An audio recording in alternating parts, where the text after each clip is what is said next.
33. Derive the mathematical relation between refractive indices n1 and n2 and radius of curvature r for refraction at a convex spherical surface. Consider an object to be lying on a principal axis in rarer medium and of refractive index n1 and a virtual image formed in the rarer medium of refractive index n1. Hence derive the lens maker's formula. देखिए question 33 है. यहाँ पे हमें convex spherical surface दे रखा है.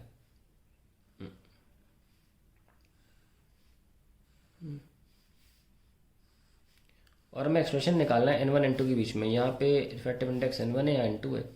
Object ने बोला है रेयर मीडियम में रखो, ऐसे रखो कि इमेज वर्चुअल बने. तो ऑब्जेक्ट को पास रखो. ओके, तो ये आएगा और ये सेंटर से लाइन आ रही है और ये डाइवर्ज नहीं हो पाएगी, बहुत पास में रखा है ना, तो कन्वेक्स सरफेस जो है वो इतना अच्छा कन्वर्ज नहीं कर पाएगा कि इसे प्रिंसिपल एक्सिस से मीट कराए.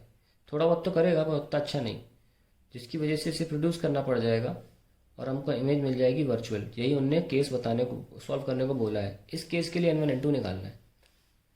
ओके, तो सबसे पहले हम मार्क कर लेते हैं angle of incidence and refraction. ये एंगल ऑफ इंसिडेंस है नॉर्मल के साथ, ये एंगल ऑफ रिफ्रैक्शन है. ये angle subtended by the image, by the object and by the centre of curvature. तो let's write Snell's law. n1 sin i is equals to n2 sin r. Now assumption ये लेते हैं कि the aperture, ये aperture thickness है, aperture diameter. The aperture diameter is considered to be very small as compare to distances. कौन कौन से? u, v and r. हालांकि बना दिया हमने भी कंपेरेबल, लेकिन होते नहीं है. Hence, all angles subtended, angles I, R,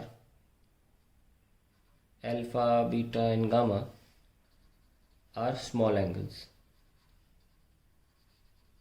Therefore, हम sin I को I भी ले सकते हैं और sin I को, sin R को R. तो हो जाएगा n1I is equals to n2r. ये हमारी फर्स्ट इक्वेशन है. अब हम वो लगाएंगे exterior angle is equal to sum of the interior opposite angles. तो देख सकते हैं आई कितने बराबर है? बीटा प्लस गामा के बराबर. दिख रहा है ना एक्सटीरियर एंगल और सम ऑफ. और आर किसके बराबर है? ये बार आर साफ दिख रहा है, एल्फा और गामा के बराबर है. ये आपको यहाँ रिप्लेस करना है. ठीक है, ये दोनों मिला के सेकेंड इक्वेशन मानो. Putting I and R in equation 1. क्या मिलेगा? n1I कितना है? Beta plus gamma. और R कितना है? Alpha plus gamma. n1 beta minus n2 alpha is n2 minus n1 gamma. So n1 beta कितना है? Angle equals to arc P N, arc upon radius, ये u है. n2 अल्फा, arc P N upon radius कितना? v.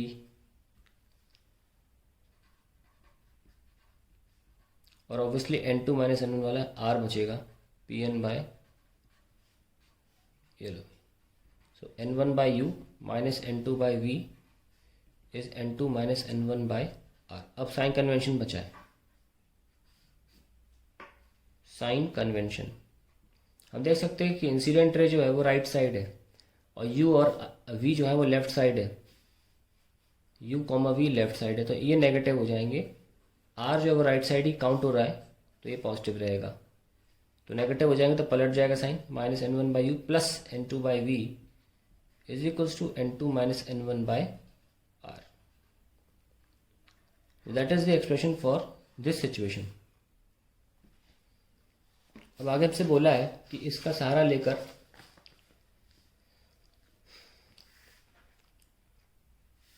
Hence derive the lens maker formula. ठीक है, अब lens maker फॉर्मूले पे जा रहे हैं. हम लेंस मेकर फॉर्मूला ड्राइव करने जा रहे हैं। तो उसमें क्या होता है, तो सरफेस है, सरफेस 1 एंड सरफेस 2। तो पहले के लिए हमने क्या निकाला, सपोज ये ऑब्जेक्ट है, यू था, ऐसे हुआ था ना, तो ये इमेज हमारी पहली इमेज बन रही है I1, इसको मैं I1 ही मान लेता हूँ इंस्टेड ऑफ V नाउ, क्योंकि अब ये सरफेस भी आ गया ना, फाइनली भी रखेंगे।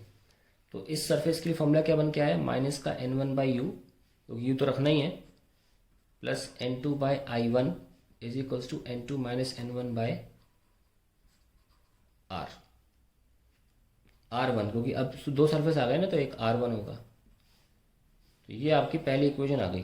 अब हमें इस सरफेस के लिए निकालना है, ये सेंटर 2, ये C1 है और ये डिस्टेंस R1 है, इससे आप बनाओ नॉर्मल, और अब अवे फ्रॉम द नॉर्मल गिरा दो, और ये डिस्टेंस अब V हो जाएगा, और ये अपर्चर थिकनेस हमने L ले ली है, ठीक है। चलिए, ये सरफेस 2 है, फॉर सरफेस 2 ये एंगल ऑफ इंसिडेंस है इस रे का, ये वर्चुअल ऑब्जेक्ट है I, और ये एंगल ऑफ, इसको डैश ले लो, angle of refraction R dash, और ये जो एंगल था इसको मैं ले लेता हूँ, जो भी वहाँ लिया था सेंटर के हिसाब से उसको डैश लगा के ले लो, गामा लिया था, इसको गामा डैश ले लेते हैं। यहाँ पे I1 ने एंगल सबटेंड क्या किया था, अल्फा, शायद अल्फा लिया था, तो मैं फाइनल इमेज का अल्फा डैश ले लेता हूँ, ठीक है। अब देखते हैं, for surface 2 applying Snell's law,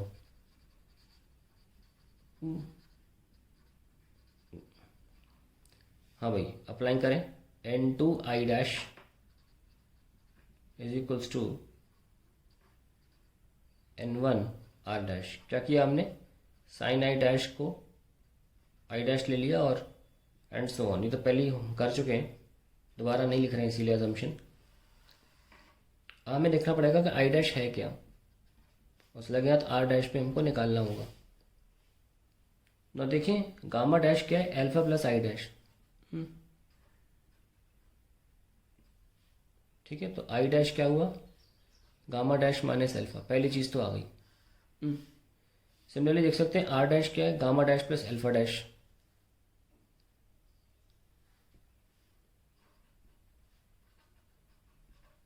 ये लीजिए, वो हम यहाँ रख सकते हैं। तो we get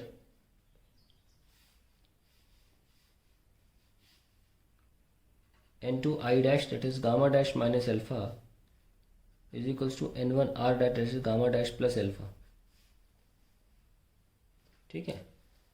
so we have N2 minus N1 gamma dash is equals to N2, उधर ले गए तो अल्फा प्लस N1, और यहाँ पे ये अल्फा डैश है, सॉरी अल्फा डैश, ये हो गया।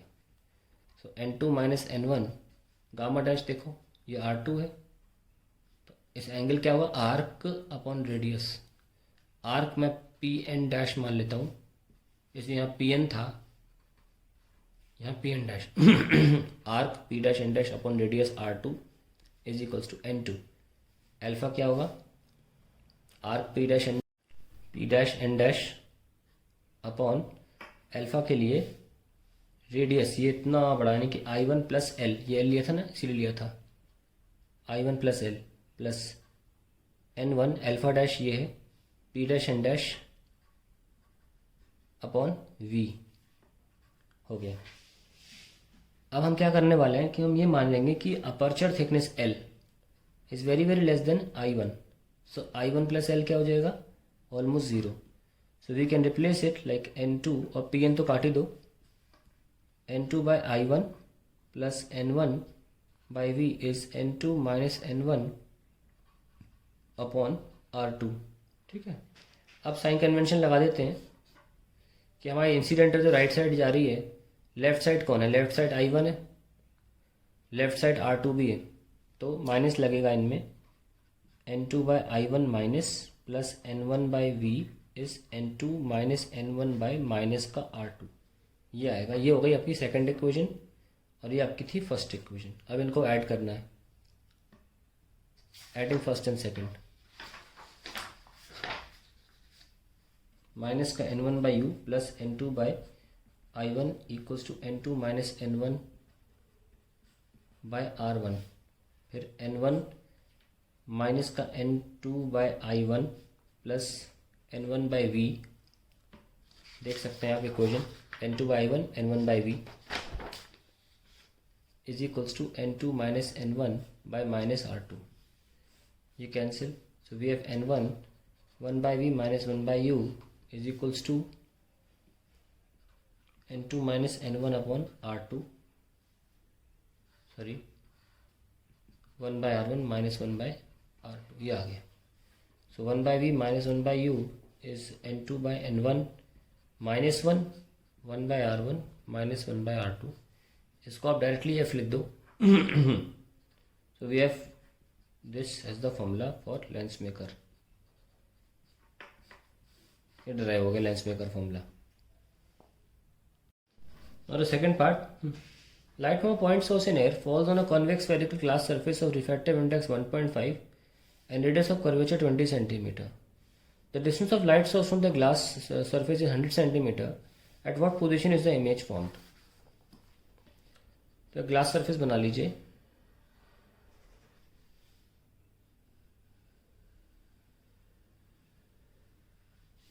और 100 सेंटीमीटर इस सरफेस से ऑब्जेक्ट रखा है, कहाँ इमेज बनेगी देखना है भाई। एयर है ये और ग्लास है ये, जब भी ऑब्जेक्ट एयर में है तो फॉर्मूला ये लगता है minus mu one by u plus mu two by v is mu two minus mu one by capital R, ये फिक्स फॉर्मूला है। सब डेटा दे रखा है, यू दे रखा है 100 सेंटीमीटर, नेगेटिव ले लें क्योंकि लेफ्ट साइड है, वी हमें निकालना है, आर हमें दे रखा है 20 सेंटीमीटर, म्यू वन दे रखा है 1, म्यू टू दे रखा है 1.5, रखी value, minus 1 by minus 100 plus 1.5 by v is mu 2 1.5 minus 1 upon r is 20. So 1.5 by v is equals to 0.5 by 20 minus 1 by 100. 1.5 by v is equals to 2000, 100 into 50 minus 20,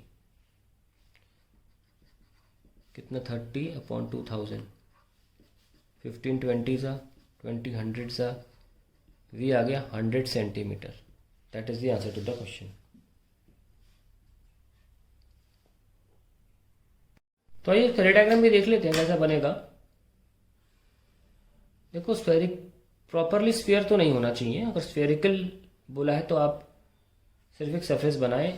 तो question जो वो वाला था spherical part, उसमें ऐसे करके छोड़ना होगा आपको, ठीक है। तो अगर ऑब्जेक्ट 100 सेंटीमीटर पे है तो इमेज जो है वो बनेगी यहाँ से ही 100 सेंटीमीटर बन रही है। When this is 1.5 and centre of curvature is 20, then this is also 100 centimetre. This is normal, this is angle of incidence, angle of refraction, alpha beta. इस तरीके से डायग्राम बनेगा। पर अगर स्फेरिकल हुआ तो सुनो कैसे बनेगा। ये हुआ सेंटर ऑफ कर्वेचर लाइट है, अबे जाना चाह रहा है कहाँ पे, ये जाना चाह रहा है 100 पे, पर ये जा नहीं सकता, ये इसको यहाँ रोक दिया जाएगा। ये 100 सेंटीमीटर पे इमेज बनेगी, बनती अगर ये ऐसा ना होता वहां से भी। अब ये कन्वर्ज हो गया तो हम ये निकाल सकते हैं पॉइंट। कैसे निकाल सकते हैं देखो, तो ये पॉइंट निकाल लेते हैं। वो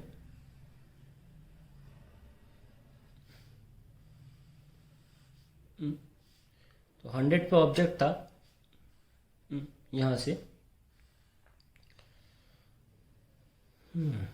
और 100 पे ही बनना है, कहीं यहाँ बना दो, पर सामने सरफेस आ गया तो ये अकेला कितना पोर्शन होगा 60, क्योंकि ये तो 40 है। तो अब आप कहाँ से कहाँ जा रहे हैं, ग्लास टू एयर, उसकी फॉर्म में लगता है, चेक कर लेना। केस थ्री मैं बोल रहा हूँ, एक आप रे ऑप्टिक्स की उसमें जाएंगे प्लेलिस्ट में, तो उसमें आपको केस 3 मिलेगा सरफेसेस का, उसका फॉर्मूला लगाने जा रहा हूँ मैं, जो कि होता है mu 2 by u plus mu one by v is mu one minus mu two by R. ठीक है, मैं रटवा देता हूँ कैसे लिखते हैं फॉर्मूला। जब भी ऑब्जेक्ट रेरर मीडियम में होता है तो ऑब्जेक्ट डिस्टेंस के ऊपर रेरर मीडियम का रिफ्रैक्टिव इंडेक्स लिखिए, फिर फॉर्मूला अपना बनता चला जाएगा, क्योंकि बार दोबारा म्यू तो वी वन तो लिखोगे नहीं, और mu two minus mu one by R लिखा जाता है। लेकिन अगर ऑब्जेक्ट डेंसर मीडियम में है तो यू लिखो और उसके ऊपर म्यू टू लिख दो। जो जिस भी मीडियम में ऑब्जेक्ट रहता है उसके ऊपर उसी का रिफ्रैक्टिव इंडेक्स लिखा जाएगा, plus mu one by V, फिर mu one minus mu two, मतलब वी के ऊपर जो रिफ्रैक्टिव इंडेक्स है हमेशा वो माइनस दी अदर वन। ये इस तरीके से फॉर्मूले रहते हैं, माइनस लगा दो अगर कार्टेशियन सिस्टम से फॉलो कर रहे हो तो। ऐसे मैंने भी लगाया है। तो अब यहाँ पे यू क्या है, ध्यान सुनना, यहाँ पे यू वर्चुअल ऑब्जेक्ट है। ठीक है, तो आप देख सकते हैं कि इंसिडेंट रे जो है वो राइट साइड है और वर्चुअल ऑब्जेक्ट भी राइट साइड है, तो यू पॉजिटिव ही रहेगा 100 का। वी हमें निकालना है, आर लेफ्ट साइड है तो ये नेगेटिव हो जाएगा। तो रखें value 1.5 by 100, sorry 60, plus 1 upon v is 1 minus 1.5 divide by minus का 20। तो 1 by v is equals to, ये माइनस माइनस कैंसिल हो जाएगा, इट विल बी 1 बाय 40, ये वहाँ जाके हो जाएगा plus 1 by 40। So we will become 20 centimetre. तो ये थोड़ा कन्वर्ज होकर यहाँ मीट करेगी, दिस विल बी 20 सेंटीमीटर। ठीक है, that is the final answer. तो अगर आपको ऐसे क्वेश्चन आता है तो आप ऐसे सॉल्व करेंगे। ध्यान रखना कि कैसे हमने साइंस रखे हैं और कैसे हमने सॉल्व किया है।